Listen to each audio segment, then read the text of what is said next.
welcome to the podcast for the Michigan Hospitals and Healthcare Association. I'm your host, Rich Helppie of the Common Bridge, and we're speaking today with Dr. Adnan Munkarah.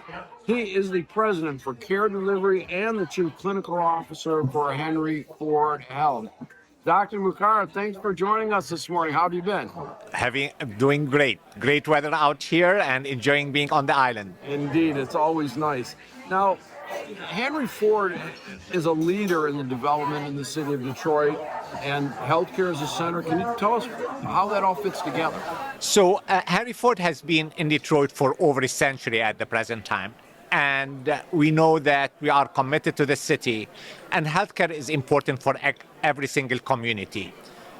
In fact, if you look at it, there is no big city that does not have a major academic medical center. And this is what Henry Ford Health has been focused on for now decades. Over the past few years, we've had the fortune to continue to build on that history and legacy. One is that we needed to replace part of a hospital that is 110 years old and has served us and served the community extremely well, but is not up to par what the future of healthcare is. So this is when we decided to place a new tower on the south of the West Boulevard.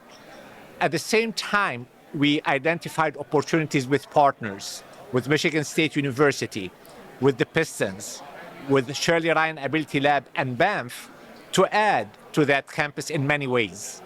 So with Michigan State University, we have decided to gather and aggregate our research together, to coordinate our research together so we can drive improvement in healthcare and the science of healthcare. And we are building now a 335,000 research building that will be opening in a year, that will be hosting 80 researchers with over 400 staff on our campus. With Shirley Ryan Ability Lab, we are bringing a hospital within hospital. Shirley Ryan Ability Lab is the top inpatient rehab facility in the nation and in the world. With the support of Dan Gilbert and the Gilbert Foundation, they were able to forge a partnership for us and Shirley Ryan Ability Lab and to build a hospital on top of our new tower where we'll be taking care of patients with high needs for rehabilitation. With the Pistons, part of the development of Midtown, we wanted to create a place where our community, our employees, our staff, our students, our learners can live, enjoy the facilities, as well as thrive. So building residential areas, retail areas that are close to our medical campus, as well as research building is extremely important. And with Banff recently, we created the partnership to bring theranostic, which is a high-level precision medicine, a future of care in certain areas of cancer, to bring it together to build a facility together on the Life Science campus with the Gilbert Foundation and Rock. You know, this sounds amazing for diagnostic and treatment of diseases, and I would imagine an ability to attract researchers to come reside in Southeast Michigan and practice. I know that you spent a little time at MD Anderson in Houston. Absolutely. And would that put Henry Ford in a competitive posture? No question. This was exactly the goal, for us to attract the best talent and to retain the best talent. And honestly, we are starting to see the results of that. So with the open positions that we have at the present time for both research as well as clinical care, for every position that we are having and we are posting, we are having not only tens, but sometimes hundreds of applicants who are very excited to join us at Henry Ford Health and with all of these partnerships that we have forged. Very nice. Now, when you look at the physicians that are graduating medical school today, have they changed much during your career? Have you noticed any changes in the physicians today versus perhaps a decade ago? One thing for sure, they have got smarter. So if at the present time I had to apply for medical school, I don't think I would have been as competitive as our smart young physicians now. With that said, we see a lot of compassion in them, but we also see a lot of interest into a work-life balance, which is important. Many of us who grew up in the old days did not balance that very well. And honestly, it has resulted in some increased burnout in addition to other things related to burnout now.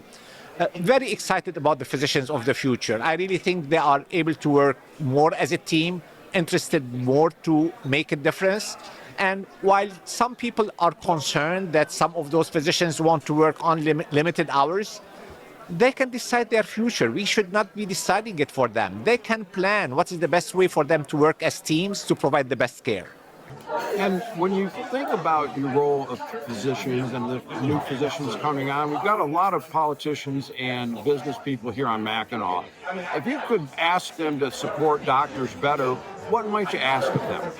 There are a number of things at this point with healthcare. I can tell you first that doctors are as committed to affordability as anyone else. They don't want healthcare to be costly. And we have children, we have family members who are seeking care. We understand the burden of the cost of care. With that said, it is always pointed out to health systems and the doctors that they are the cause of that increase in healthcare. And the reality, it is way beyond that. It is much more complex. Are denials a big part of this? So part of the issue of the burnout for physicians is the prior authorization and denials. So you spend a lot of time on administrative costs that you can avoid and that you can get rid of.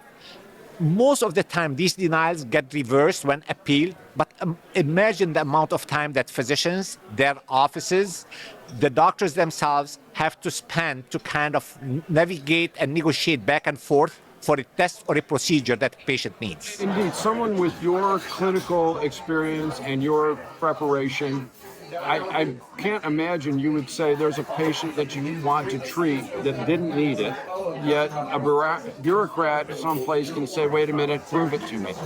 You're absolutely correct. I can tell you that in the vast majority of time, these denials get appealed and get essentially reversed.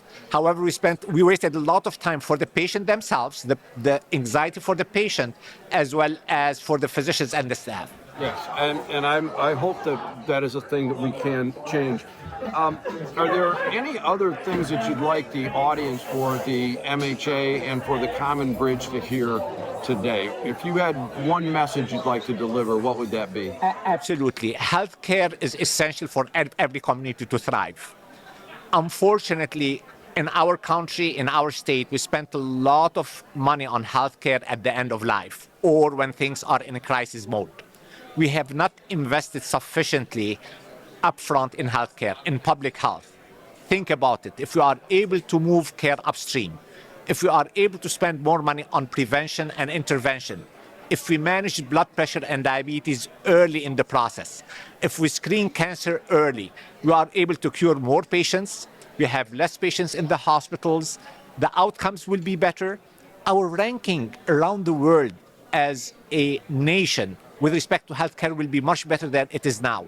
We are spending a lot of money at the right stage of healthcare. We need to rethink how we plan and support and finance healthcare.